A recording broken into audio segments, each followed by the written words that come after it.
When you know that you are queer, but your favorite drink is beer, that's gayish. You can bottom without stopping, but you can't stand going shopping, that's gayish. Oh, gayish, you're probably gayish. Well, life's just too short for narrow stereotypes, so it's gayish. We're also gayish. It's Gayish with Mike and Kyle. Hello, everyone in the podcast universe. This is Gayish. The podcast that is the gay it wants to see in the world. Yeah, it is. Suck all the dicks, everybody. Put them in your mouth. That's the most important part. Suck dick. I'm Mike Johnson. I'm Kyle Getz. And we're here to bridge the gap between sexuality and actuality. Today, I forgot what we're talking about. I'm thinking about dick sucking. Nope, that's what we're talking about now. This is the dick sucking episode. Great. No, we're talking about baking. We're going to talk about baking, which seems real gay. Seems pretty gay. Yeah, but in honor of Thanksgiving, Turkey Day, Indigenous Destruction Day, whatever we're calling it now. Yeah. Happy Thanksgiving to all the Americans. Yeah, happy Thanksgiving to Americans and also to Canadians, even though they don't deserve it. Okay. Okay. We see you, Canadians only chat. Yeah. Thanks to everyone who listens and makes Gayish a part of your lives. We appreciate all the support you give us, and just hopefully you enjoy us and the entertainment we provide. So thanks for what you do. Thanks for what you do. I'm thankful that you are listening, because it means we're doing okay ratings wise. Yeah, totally. Our podcast ratings through the roof. Yeah, we haven't been number one in Ecuador in a while, so that's very true. So share this with a friend. I don't know how this start is going. I don't know if this is the best episode to share with a friend so far, but I don't know. Maybe a better one. Before we get into the news, we do have 100 words this week. At a certain level of Patreon, if you send in 100 words, I will say them. And I feel like we've been breaking the rules lately, Kyle, but we're gonna slightly break the rules today. Okay, how so?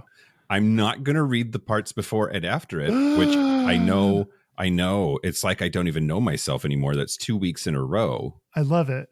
But it's also because it's already so fucking long. So this is from longtime listener Trent Bullock, who just recently, because he started listening to our show in 2018, driving from Philly to where he was working on his PhD back to Michigan.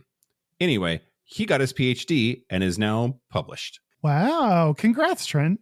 So congrats, Trent. But he's very self-servingly, in a way that I totally support, wants his 100 words to be his 250-word abstract from his article. Oh, my God.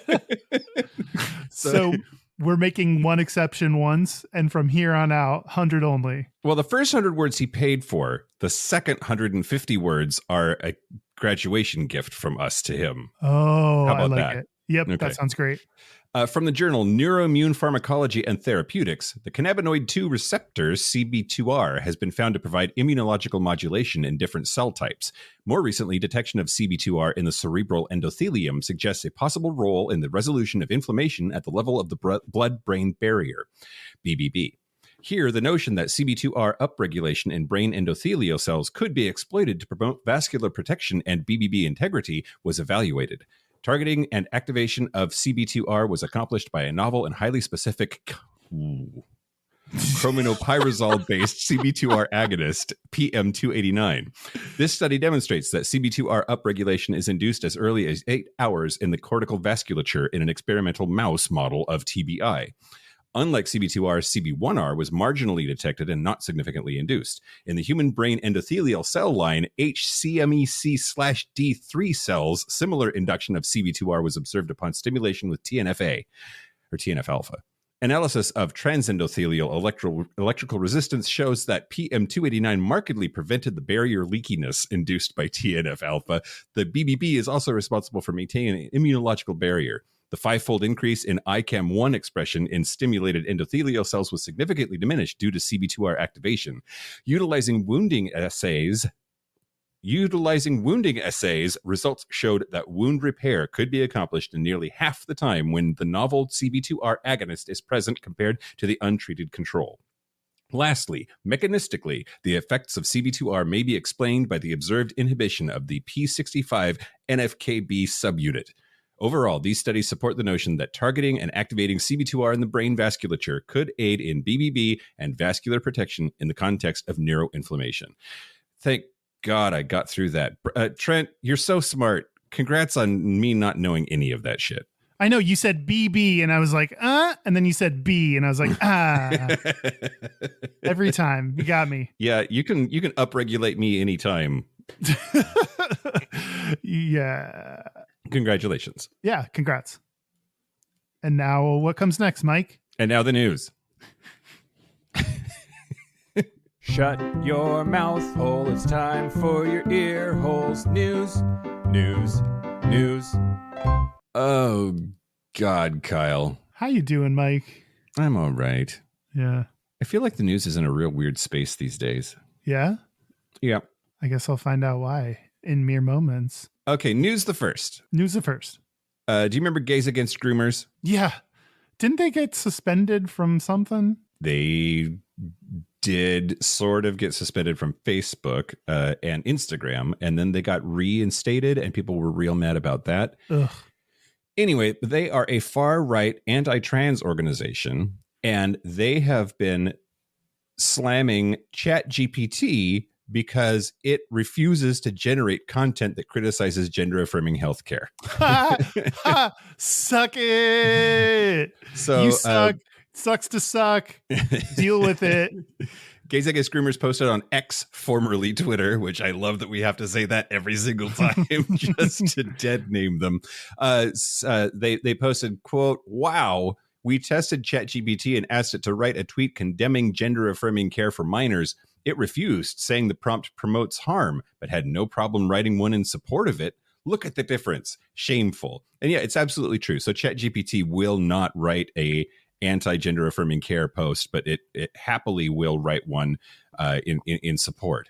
I'm very surprised by that. It surprisingly delighted. Like that's awesome. I thought the worst of the internet is where ChatGPT gets content. So that's amazing. Yep. The prompt, write a tweet supporting gender affirming care for minors.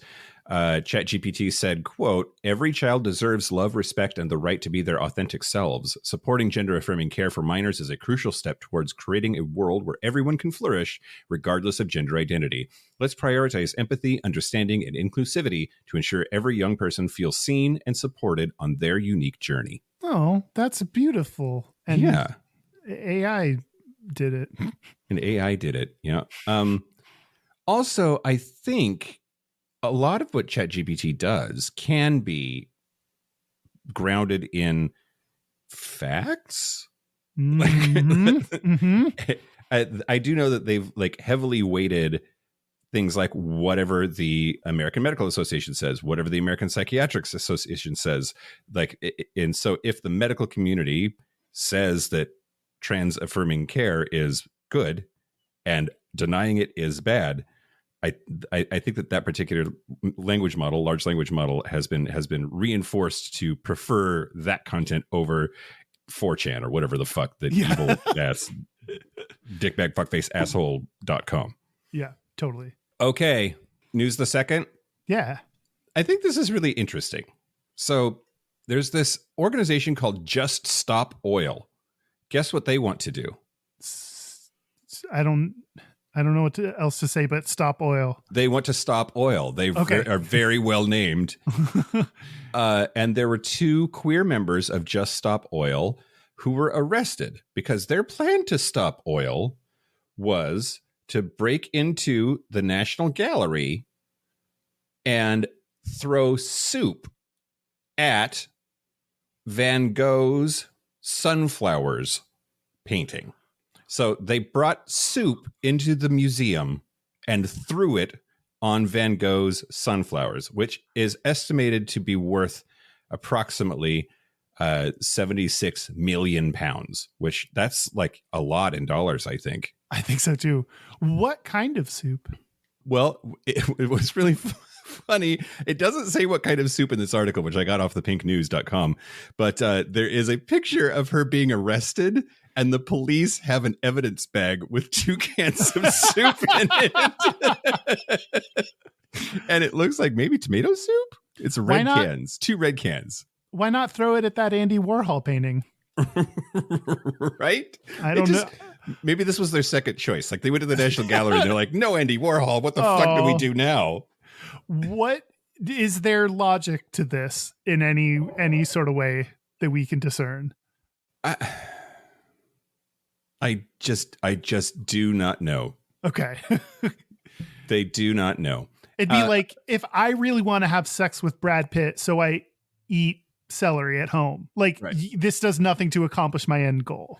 Well, okay. So Phoebe Plummer was just appeared before Judge McDonnell at Highbury Magistrates Court on Thursday and was charged with Public Order Act 2023 Section 7 offense, which relates to interfering with the use or operation of any key national infrastructure. And the judge, I hope I haven't been misgendering them. They use they, them pronouns. I apologize if I've fucked that up to now. The judge asked Plummer if they would continue to protest if they were released, and they confirmed that they would. They said, I'm not going to walk out like that. I will continue to march while they continue to license new oil, gas, and coal. How many more children have to die before you listen? How many more floods have to wipe out entire villages? How many people will die before you stop sending people like me to prison? Sir Mark Rowley has been handed a dossier of evidence. Why won't you investigate the real criminals? I don't know. It seems maybe not the best way to get that done, but here we are talking about it. So you know, Just Stop Oil, I guess. Just Stop Oil. So the other queer Just Stop Oil member, Anna Holland, alleged soup thrower as well, said, I thought this was why I picked this story up, actually, was like the whole thing is kind of bizarre, but it's this quote at the end that I really want to sort of talk about real quick.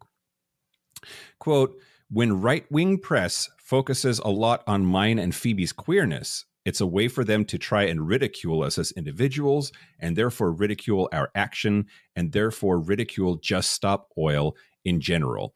It really has brought to the surface just how easily people will resort to homophobic comments and general homophobia when they are angry at you and when you publicly do something to cause that anger. And I sort of dip into it a little bit, and they're absolutely right. I think she, her. God damn it. Anyway, I think that they're right that there was a lot of right wing press covering this that just wanted to focus on the fact that they were non-binary and queer, and that somehow made what they did even worse and showed how ridiculous their desire to not have the world burn down it's just crazy to me. Yeah, it's like that has nothing to do with this story. They're trying to just stop oil. So, and they broke into an art museum. Like none of that has to do with their queerness. And the fact that you're picking up on their queerness is just your own homophobia. You can disagree with what they did and not bring up anything about them being queer. Yep. Because that's just not relevant to this story. Yep. And we certainly don't say, you know, known cishet white dude is the gunman in this thing. We don't do that. So why are we doing it on this? Yeah. The default presumption is always cis white straight, and it shouldn't be that way. Yep. Anyway, Just Stop Oil, Kyle. Just Stop Oil, I guess. News the last. This is, well, I tried to do this shit sandwich this week and it didn't really work out, I guess. Okay. What do we have this week? Well, I mean, I just don't know if it's a happy ending or not. You'll have to tell me. Okay. Max Hightower, who goes to Sherman High School in Texas, which is in the Dallas area, was cast in the school production of Oklahoma. Then the principal called Max to the office and was told he couldn't play the role. Quote, actors and actresses can only play roles that are the same gender that they were assigned at birth. Oh Max is trans and it was a male role. And the principal said, no, can't do that because Texas and Jesus. Yeah. So then Max, who was devastated, of course, went to the first of all, he's hilarious. He said all kinds of actors have played all kinds of parts. I mean, I grew up watching Mrs. Doubtfire. Right? That's such a great point. But he and his very supportive father took the issue to the schools, to the superintendent, and then to the trustees meeting for the school district. And they sided with Max. They said, Oh, wow. They said, we don't care that this is Texas. He's fine. Let him act. So that's what he's planning to do. The production was well into their schedule when all of this went down. So they're not sure now when the play will actually open. But when it does, it will have Max as one of its stars. That's amazing. I did not think that was going to go that way, given we're in Texas. So that's it. And way also, to go, Texas. He's 13. I just, it's another example of all of these fucking badass queer kids that are like not afraid of authority, or, you know, they're going to state legislatures and they're going to school board meetings and they're like just being badass. I think it's fucking great. Yeah, that's amazing. Way to go, Max. Way to go, Max. I hope you're good at it. Break a leg. Break a leg. That's the news. That's the news. Speaking of other people that we hope are great, I want to thank the Break following their legs. new people whose legs better be on the lookout for us, because we're going to break them. Are Rick Ligner and Jeffrey S. Jeffrey S. Yeah. Is your last name more complicated and you're just bailing Kyle out? Oh, that was real nice of you if that's what you did, Jeffrey S. Thank you so much for that. Rick Ligner, no, not thanks to you. You made me say your whole name. If you want me to say your name, if you want to use Mike's mouth to make him say 100 words, if you want bonus content every week, you can go to patreon.com/Gayish podcast and sign up. And if you sign up for an annual membership, you get a 10% discount. Yeah, you're losing money not doing that. Yeah, absolutely. So sign up now. Sign up now. It's all I want for Christmas. Oh, for our Christmas gift. Mm-hmm. Oh, and while you're doing it, put your fucking address in there so I can send you a Christmas card. Oh, yeah. Bitch. You have bitch. And you have to update your address through the desktop, a web browser. Yeah, it won't do it on the app, on the mobile app. Right. Do you want to talk about baking? Let's talk about baking. Before we talk about baking, I do want to point out that my friend Marcy was one of the people that suggested that we do this episode, and it's only because she was desperately, madly in love with Tom Hetherington from British Bake Off. And I know him, and she was real mad because when we were in Scotland, she had to leave early and go home, and she forbade our friend Kelly and I from going and meeting with Tom. Under no circumstances were we to meet with Tom. And if we did, don't tell her about it. So we immediately had beers with Tom and sent her pictures on Instagram. How do you know him? My very tall Scottish friends, Fraser and Lewis, they play rugby with him. Oh, cool. Yeah. Anyway, so I planned to not talk about Bake Off at all. Uh-oh. Well, I was gonna. Okay, but I know that you're going to. So. Yeah, I am for sure. So you didn't break any rules. Right, exactly. If I just am going to talk to myself during this time, it's going to be the worst podcasting experience that we've done to date. Well, I was going to talk to you about the history of baking. Okay. And we really did like want this to be like kind of part of Thanksgiving stuff. Yeah. Before that though. Okay. You don't cook. Do you bake? No, I don't cook or bake. The most I will, if I had to pick one to do, I would pick baking.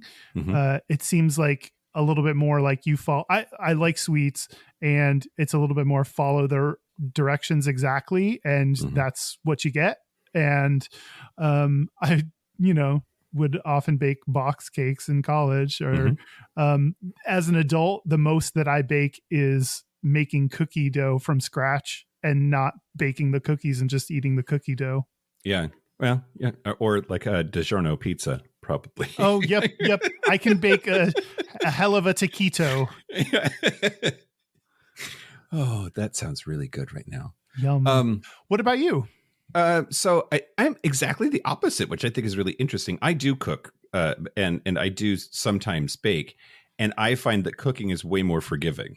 Like Mm. cooking, you can kind of wing it. You can kind of like, judge things like based on how it feels in your elbow when you're pouring it, or like, it's not an exact science. And I feel like baking, I fuck it up every single time. It doesn't leaven right, or I didn't knead it long enough and the gluten didn't build up, or whatever. Like, it just seems to always go wrong with fucking baking because it's chemistry and I have ADHD. I can't get it together or something.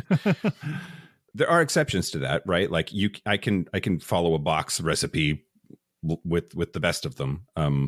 But from scratch, no, not great at it. Fucking Dan, I'm sure everybody remembers fucking Dan, is like a masterful baker. He's like real good at shit. Yeah. I think his Instagram is Uncommon Bakery. You should go follow that. Yeah. He's he posts pictures of his work on Insta and it's like super, super duper good. Yeah. It's really impressive, the stuff that he does. Okay. The history of baking, Kyle. Okay. This time it's not the Victorians and it's not the Romans or the Greeks. It's the Egyptians. So,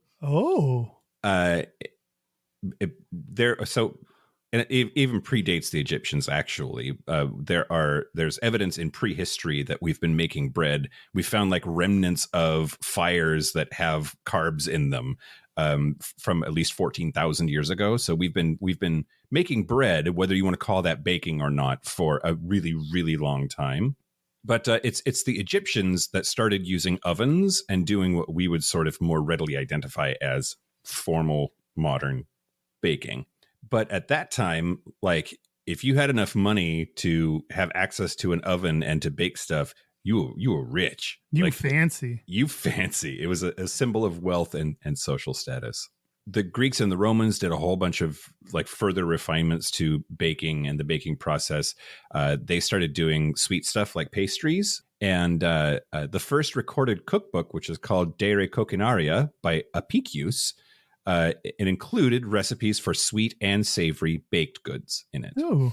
And I know that cookbook because of Max Miller on Tasting History, who I not so secretly hope to have on the show someday. I really like Tasting History.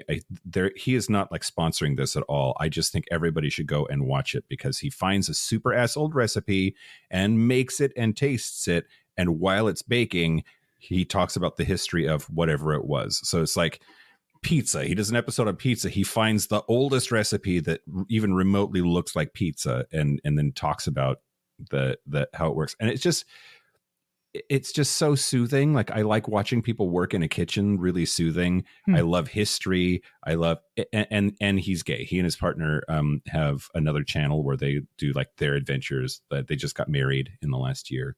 Yeah. Anyway. So he's a YouTuber, right? Yeah, YouTuber. Yeah. Go watch Tasting History with Max Miller. They have a cookbook, which I like. If you need a Christmas idea, I would love that. Okay, medieval European baking.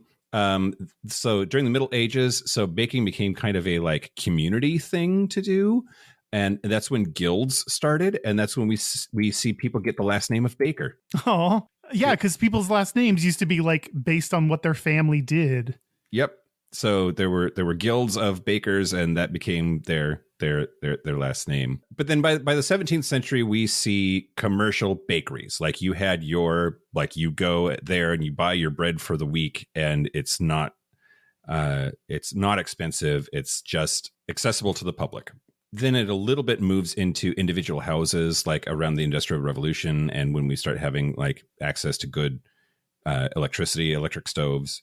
But that's really baking in a nutshell. There's another sort of sea change that happens in the 50s when we start getting a lot more different kinds of like Betty Crocker in a box versions of all of these baked goods. And a lot of people will argue that that's when quality really took a nosedive. And people stopped learning how to do these things themselves. I looked for any like gay bakers in history, and I was going to ask about gay shit. Yeah, I really didn't find any, which is surprising. I know that you have a segment, maybe it's your next segment, talking about like, is baking gay? Oh yeah. And historically, I don't see anything that points to baking being gay or involving gay people, except this common pattern that we've seen over and over and over again of baking gets associated with homemaking, which gets associated with femininity. It's the woman's job to do those things, and therefore it's kind of gay or linked to gayness if dudes do it, especially in this country. So yeah. You want to tell me about it? Should I? I guess should I? Maybe let me jump to like one thing that I was going to talk about is baking gay. Okay. Yeah. I looked at an online forum. I don't know why. I love doing this, finding random online forums where people post this question. Like sometimes it'll be Quora, but sometimes it'll be other, sometimes it's Reddit, sometimes it's other places, just to see what people say about it and see what the most highly voted comments are. This one was from filmboards.com. I have no idea how the question is baking gay has anything to do with film or boards or film boards. Or board films? I don't know. So the first answer to is baking gay was as long as you keep the rolling pin out your bum, it isn't. First of all, yeah. Do not do that. Do not do that. There's no flanged end. Right. So it could just get in there and live in there forever. In there forever. You'd have to go to the hospital. Mm-hmm. And then no good baking story ends at the hospital. Nope. Second of all, would they really attempt that? I guess some rolling pins are like smaller. I immediately think of the kind that has two big handles on it and it's like fucking fat as fuck and like good luck sitting on that, you know? I think if it's kind of penis shaped, people will try to put it in their butt. Like anything cylindrical, I think people will try to put in their butts. Okay. I just think that's a rule of life. Like someone's going to try to sit on it. Well, congrats to whoever gets that done. Congrats. You shouldn't do that. It's dangerous. Don't do that. And congrats. Is baking gay? Someone said not if one bakes exclusively female pies. Oh, yeah. Someone else. Given that pie is like, isn't that like a euphemism for vagina? Like, is there some serial killer who literally bakes pies, female pies? Oh, geez. Oh no. Sweeney Todd, maybe. Yeah. You're thinking of American Pie. I almost called douche shot on myself earlier, and now I just wanted to call douche shot on you for the Sweeney Todd reference because we just had our D&D retreat, and that's the thing that we do there. Yeah. Whenever someone says something douchey, we chant douche shot and make them take a shot. Someone just posted a picture of an easy bake oven. Because it's not gay. Exactly. And it goes into what you're saying of like, it is presumed to be a feminine thing. Do you remember there used to be, I had these things called creepy crawlers, which you could like kind of bake. It was like a dude's version of easy bake oven, but the end result was little like plasticky scorpions or like, no, but it sounds badass. It was really cool. It's just like, that's the toy for boys and Easy Bake is the toy for girls. Things are just so gendered. And that's just, I think Easy Bake Oven is the epitome of who we associate baking with and who we assume it's for. Yeah. Did you want an Easy Bake Oven? No. Did you? Desperately. Oh, really? I desperately wanted an Easy Bake Oven. Oh. And it was, I don't know. At first, I don't think I asked for it. Maybe I would have, because Mom and Dad were pretty good about like, we wanted a toy kitchen and they got us one. Like even so, they weren't afraid of like non-boy toys being in the house or whatever. Yeah. And that's why I'm gay. You fucked it up, Mom.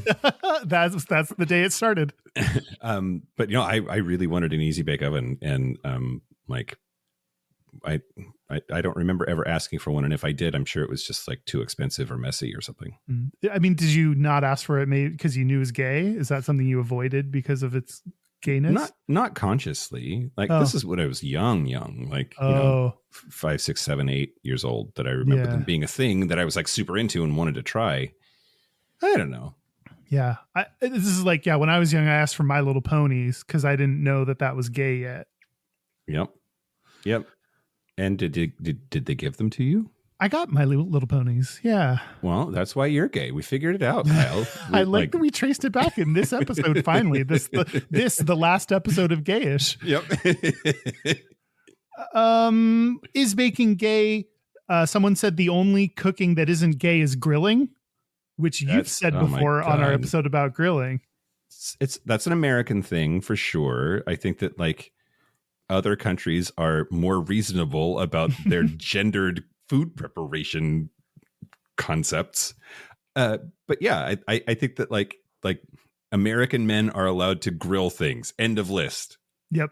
That's Anything else is manly. kind of gay. Yep. If it has to do with meat. Yeah. Yeah. Oh yeah. Grilling vegetables on the grill may be allowed as long as it's next to the steak. Yep. Or other dead animal. Yep. Exactly. The last answer to is bacon gay. If you are following the instructions off the box, no. If you are making something from scratch, flaming homo. Which I like that. Yeah, so do I. So do I. Okay, but that's not what I wanted to tell you. I wanted to tell you about the Great British Baking Show. Yeah, okay. Great British Baking Show. Okay. Or bake Off, as they call it there. Or yep. So which did they think that Americans wouldn't understand? Yeah, I don't. Why did they change the name? That's a mystery to me. That's an enigma to me. Why change the name when it came over the pond? I don't understand that either. I just don't get it. Like maybe they were like, oh no, Americans don't say bake off, so they must not be able to get it. Like, yeah, I don't know. I feel like we do say bake off though. And maybe this is why I associate it with like PTA activities. Like it's women have a bake off for like the county fair or some shit. I was going to say county fair. Yeah. But that's, I don't know. That seems like that should be fine to call it here. Anyway, I didn't make that decision though, so I don't know. Okay, so it's pretty gay, right? Okay. Bake Off? Yeah. Yeah. Okay. So first, the funny like comic relief host people are usually queer. They have Sue Perkins. They've had Sandy Toxvig. They've had Matt Lucas, all gay presenters that have been part of it. And the opening skits that they do are like super camp. Mm-hmm. They're so cheesy and so bad, but like real camp in my mind. I also feel like the tent and the like gingham cloth and the like aprons that they'll wear. I feel like it's not camp. Like the extra like be as fucking British as you possibly can so that you're a caricature of Britishness is campy. Yeah. Completely. Well, I was even going to say like the scenery, the shots of like the beautiful flowers around the area, like some of the imagery that they use is like bright and colorful, which always comes across as gay. Yep. And I love I love when they like switch to like the animation of what the baker is going to bake. And they're like, Imogen is using pistachio crumb and lemon compote to accentuate her raspberry tart, or like what, like, and they're doing the little drawings, and like the voiceover is just so like, it's like really, it's really calming. It's a presence that I needed in my life during COVID, and was very pleased that it was there. Yeah. Well, the other pleasing part about it that everyone talks about is how nice people are to each other. And I think that's kind of gay. Someone else wins and they clap and they don't look mad at all. It's not like what's her name at the Oscars that's actually pissed and you could see it on her face. They're like genuinely pleased for each other. Yeah, exactly. They help each other out. Like it's very American to be like, fuck you, I'm trying to win. And I think we associate politeness with gayness, or like that means you're soft, that means you're gay. Yep. Also, you're going to go through 12 weeks and all you get is a fucking pie plate and bragging rights? That's horseshit. What kind of competition is this? There should be a death match and there should be money at the end. Yes, exactly. The only way reality competition shows should end. Apparently in season 13, I've not watched it, but they had 3 queer contestants: James Dewar, Janice Dormagle, I don't know, and Sandro. Yep. Just no last name, just Sandro, like just Sandro. Yeah. Okay, that's the gayest part. Okay. It's like Madonna or Britney or Cher. Yep. Sandro. Yep. But I've not seen that season either, but okay. Yeah. I don't have Netflix anymore. Maybe I need to get it back. But what I really want to talk about is David Atherton, who won the 10th season. Okay. He's gay. He's actually married to a dude. Really? Yeah. He and fellow gay contestant, Michael Chakravarti, I missed that totally. Chakravarti.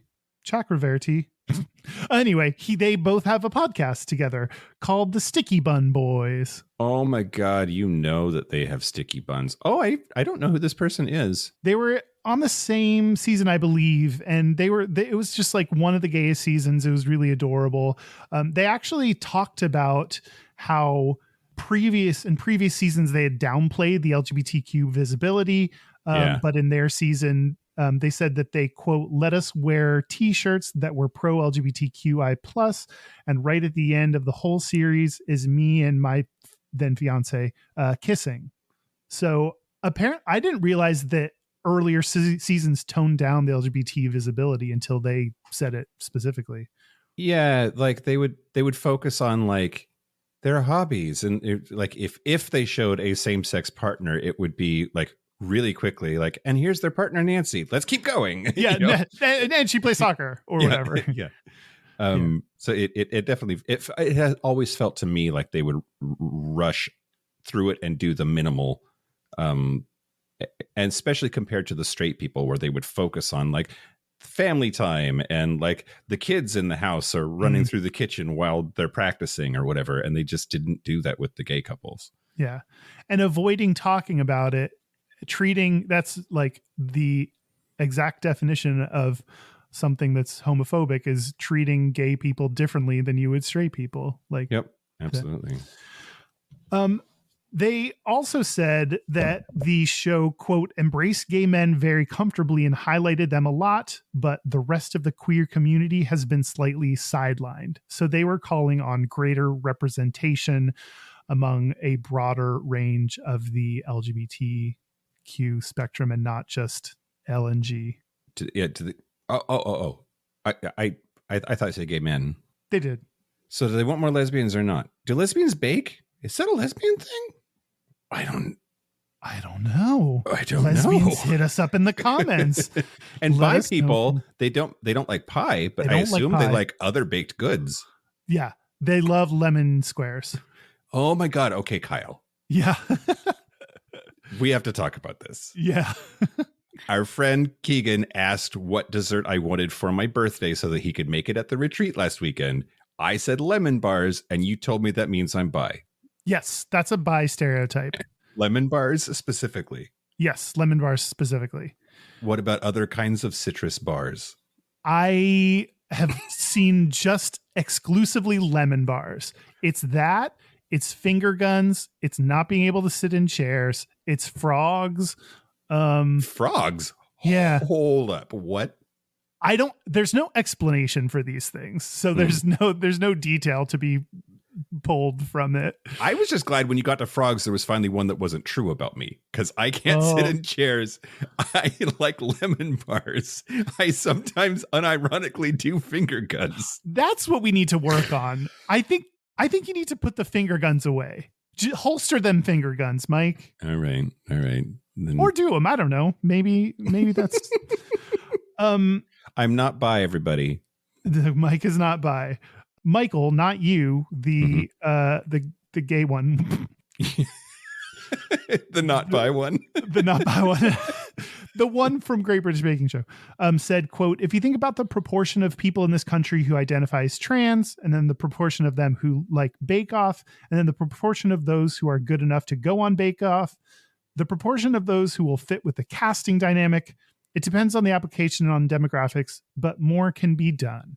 Yeah. And I think that's always what, like, when you think like, oh, you're going to like force the representation, you're going to force someone on, and you're like, well, no, if you just think about the percentage of trans people that exist in the world, surely there should have been at least one trans person on by now. Sure. So I think it makes sense that they are calling for greater representation among more of the community.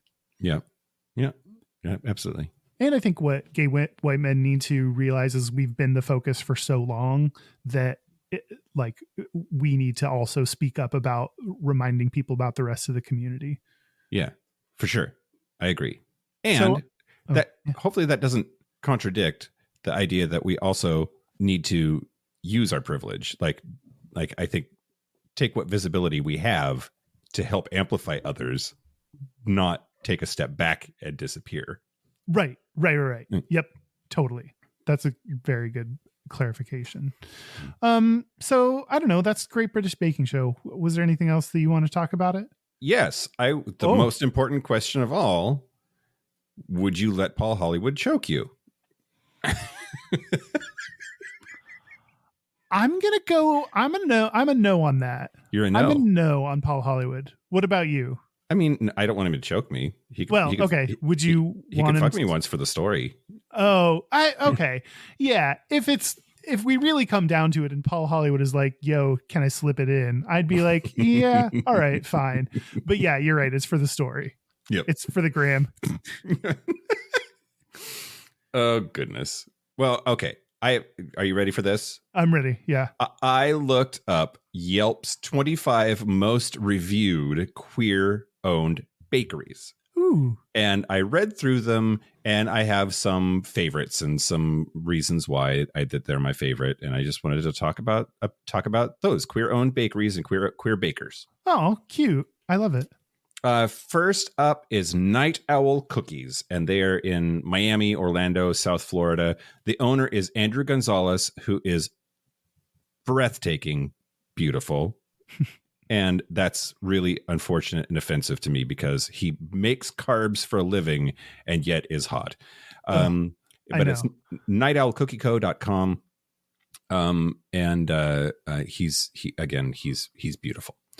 Next up is Noble Folk Ice Cream and Pie Bar, which the thing that I really liked about them is their origin story, which you can read on the noblefolk.com.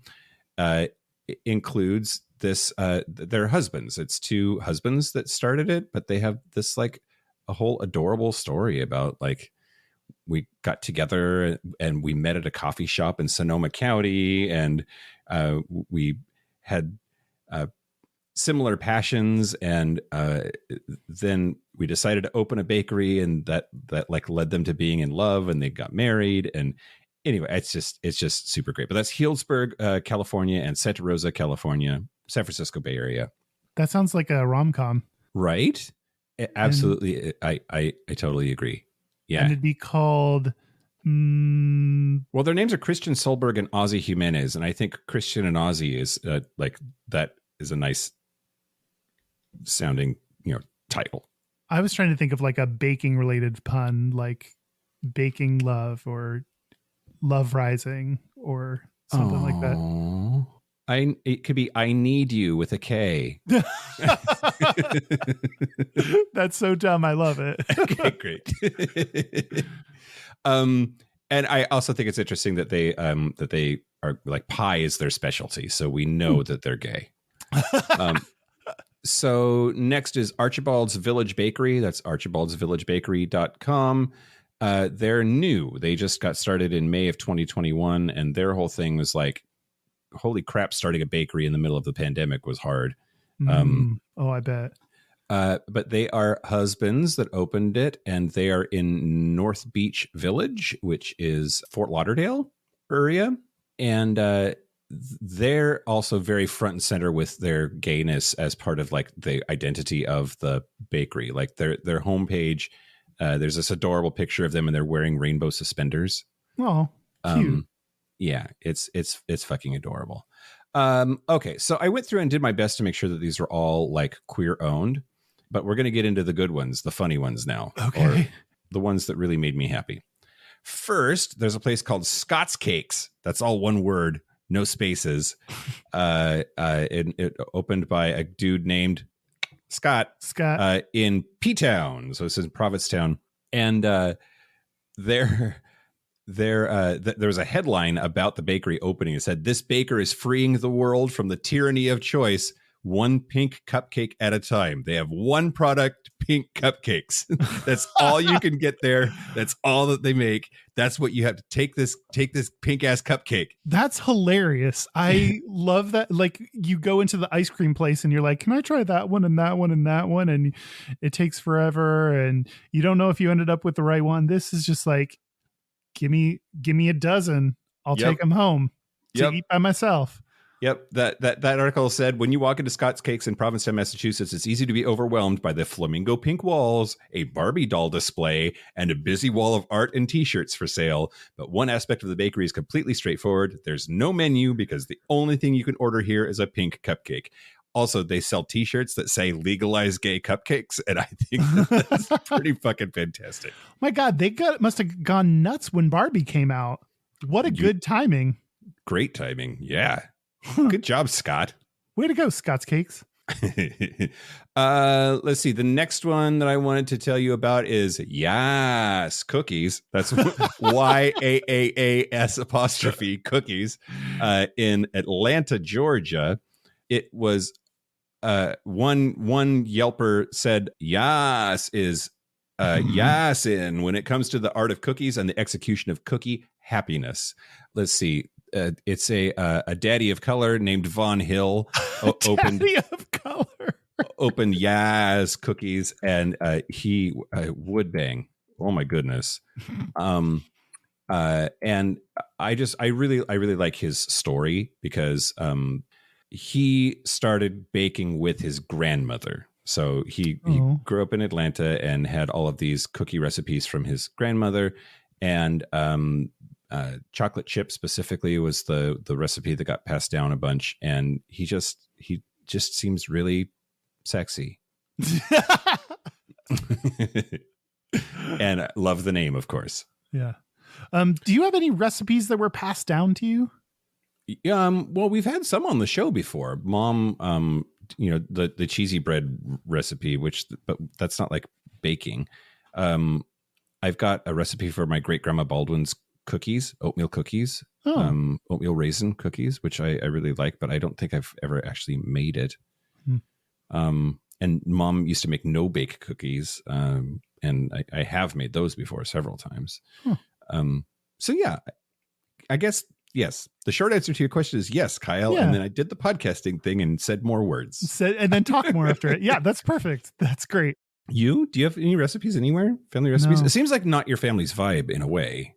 Yeah. No, my mom has like a whole recipe book that probably has old recipes and things from other people, but no, I don't have any.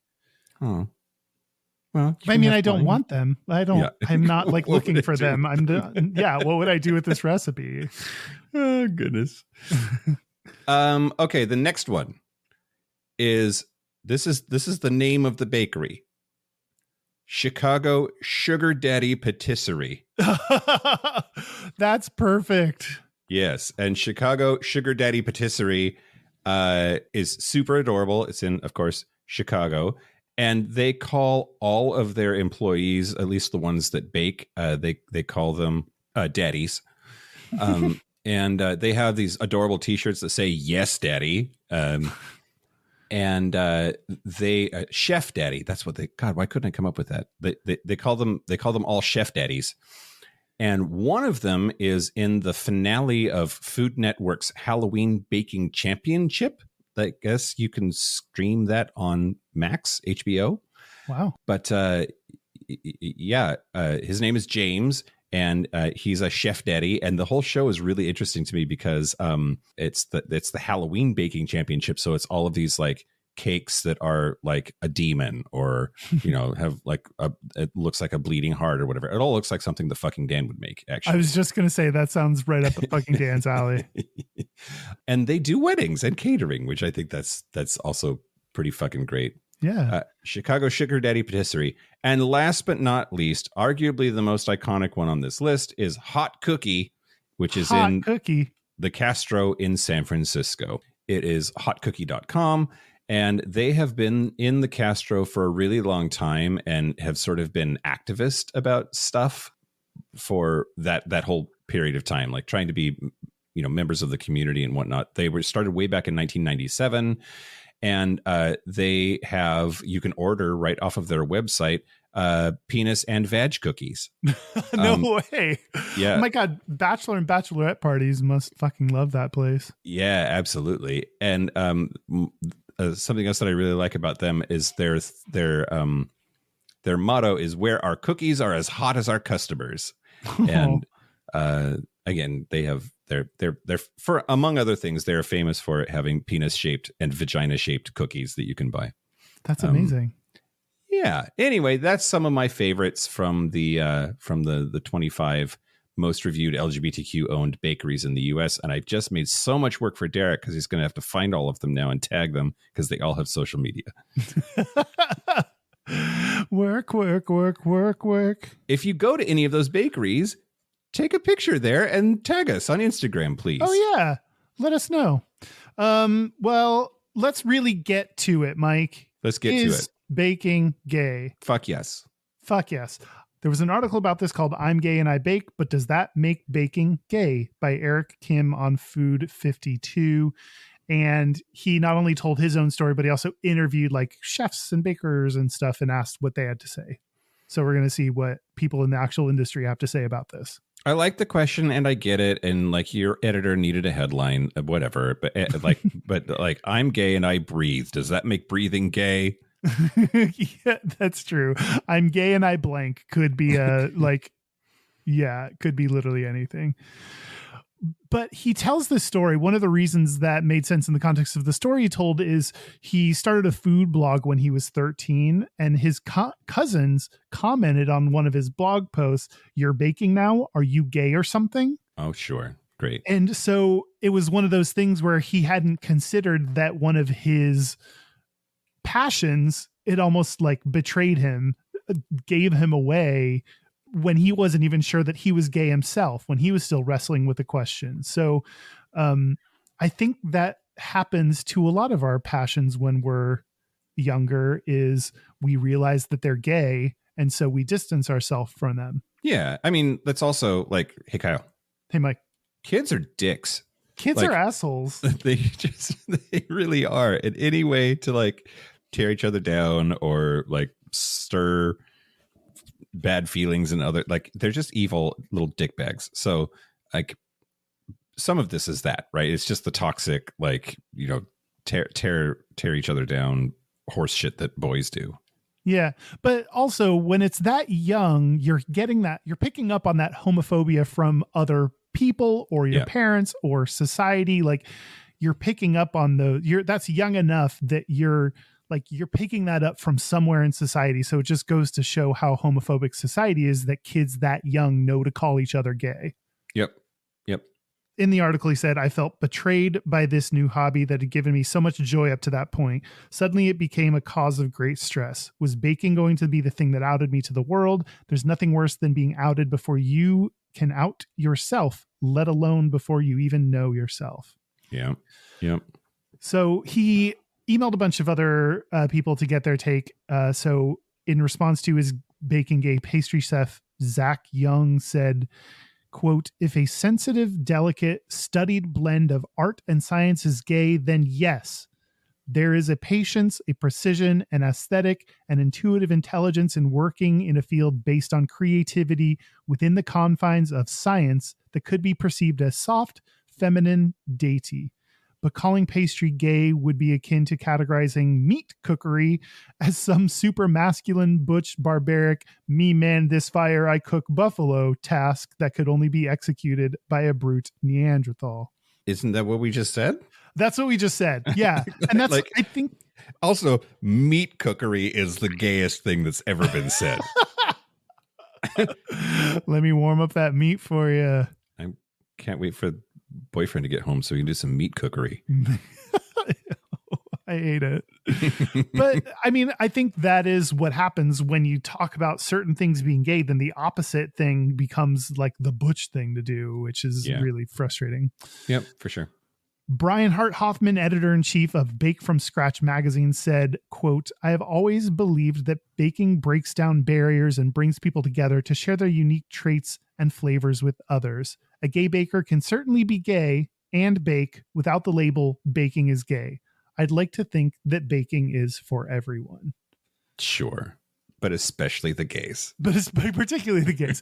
Well, I mean, that's one of the things that's interesting, you talking about some of those bakeries, because they had to make the choice whether they were going to be a bakery run by people who are gay or a gay bakery, you know? Yeah. And a lot of them made the decision to be a very gay bakery. Yeah, absolutely.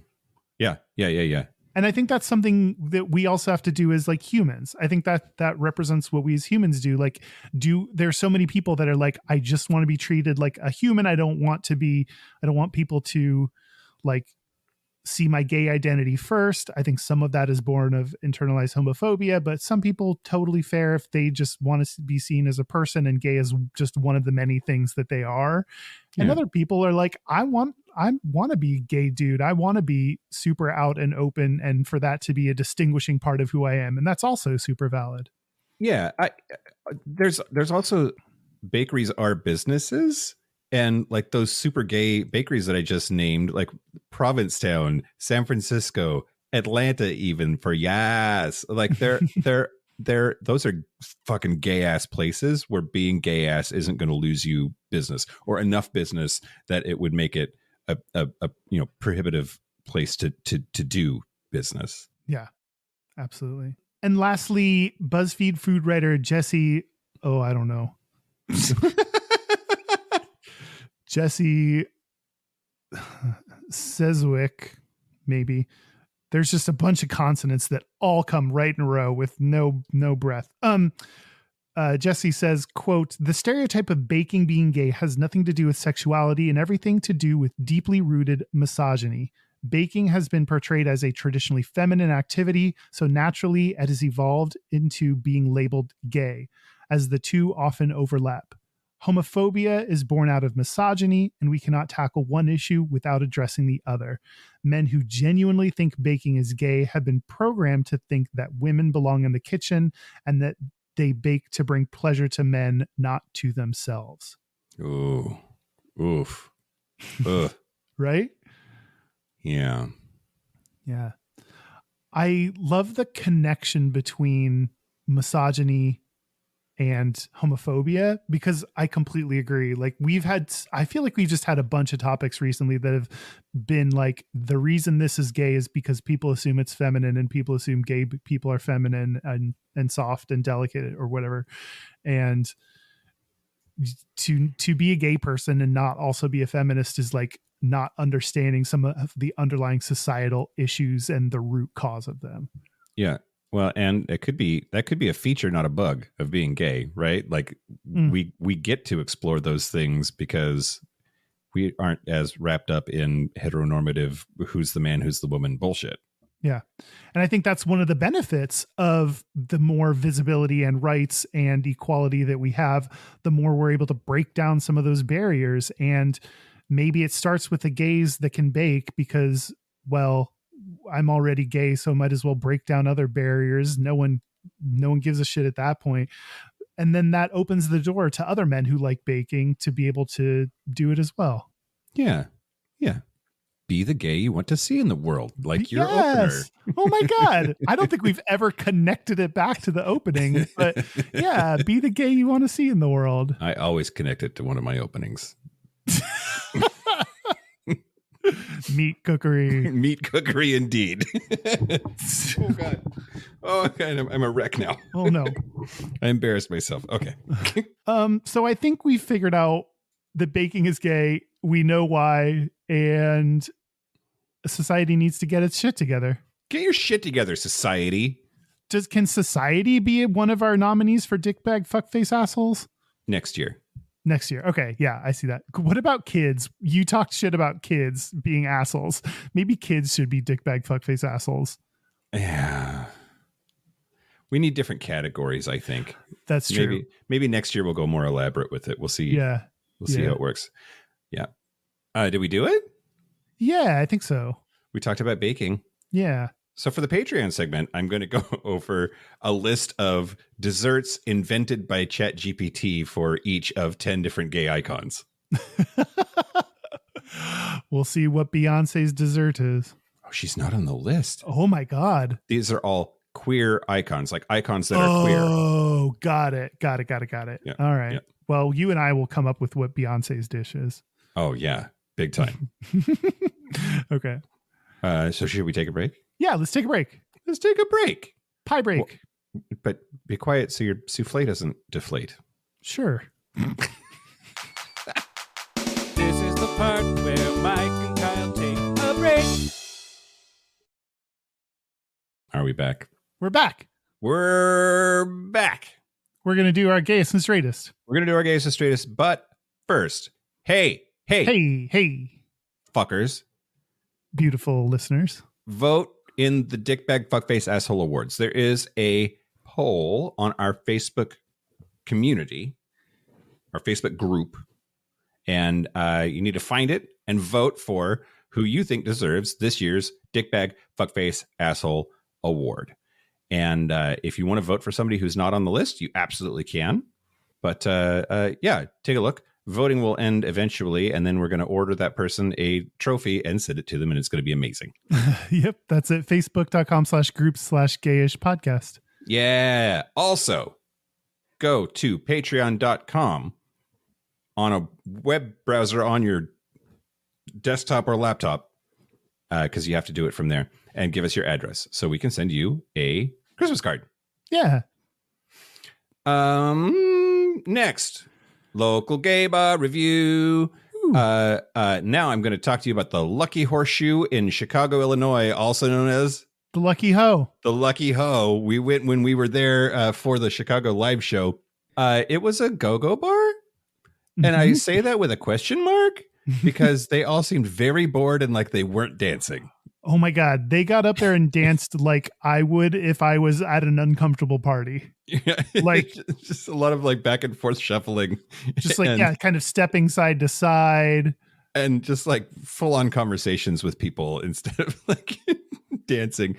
There was, I was super into one because he looked like Henry Cavill, but the rest were, you know, I go to a lot of go-go bars, Kyle, and Yes, you it do. was not the best. For Chicago, the drinks were quite cheap. But overall, I found it weird and uncomfortable. 2 dildos. Weird and uncomfortable. If my penis could talk. Yeah.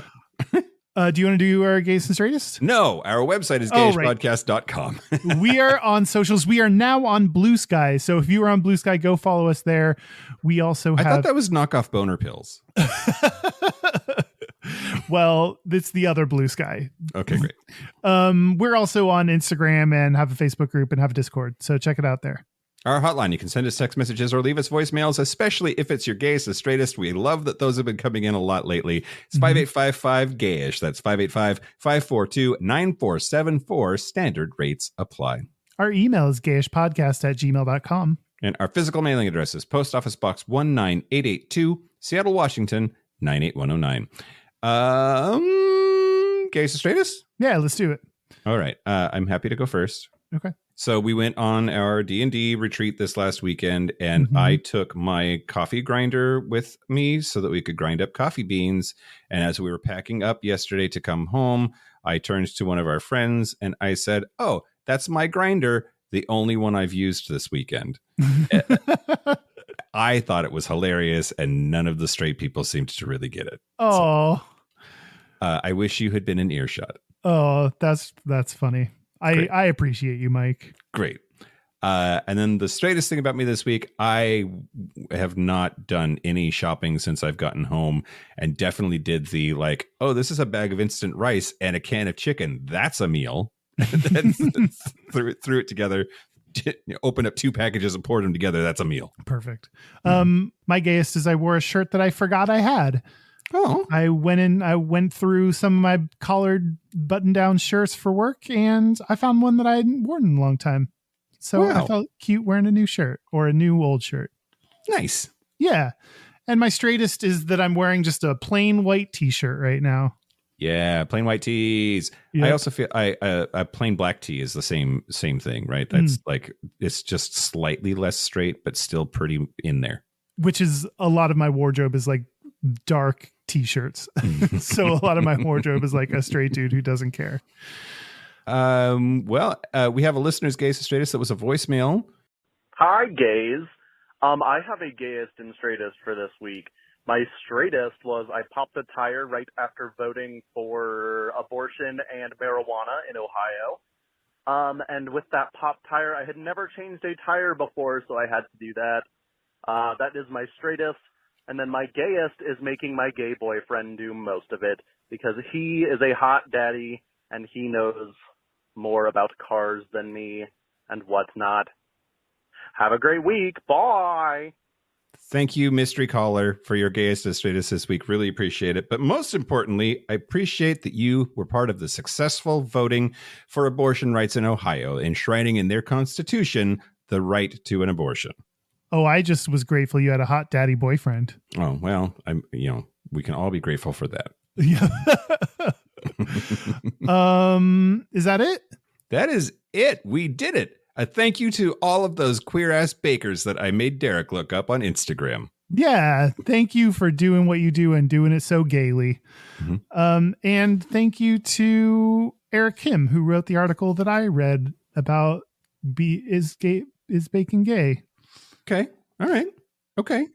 Yeah. And also thank you to our super gappers at the highest level of Patreon. We say your name on every episode. Thank you to Kaylee Adams, Kit Oliver, Andrew Bugby, William Bryant, John Crowley, Stephen Porch, Yost Osel, Harry Shaw, Jonathan Montañez, Wadu, Forrest Nail, Patrick Martin, James Barrow, Steve Douglas, Explosive Lasagna, Michael Covington, Just Jamie, Kevin Henderson, Thomas B., Timothy Sora, Dusty Sands, A.E. Coleman, Chris Cacciatorians, and Jerome York. Thank you for your support. Thank you for your money. That is it. This has been Gayish from the Chris Cacciatorian Studios. I'm Mike Johnson. I'm Kyle Getz. Until next week, be butch, be fabulous, be you. Be fat, because it's Thanksgiving.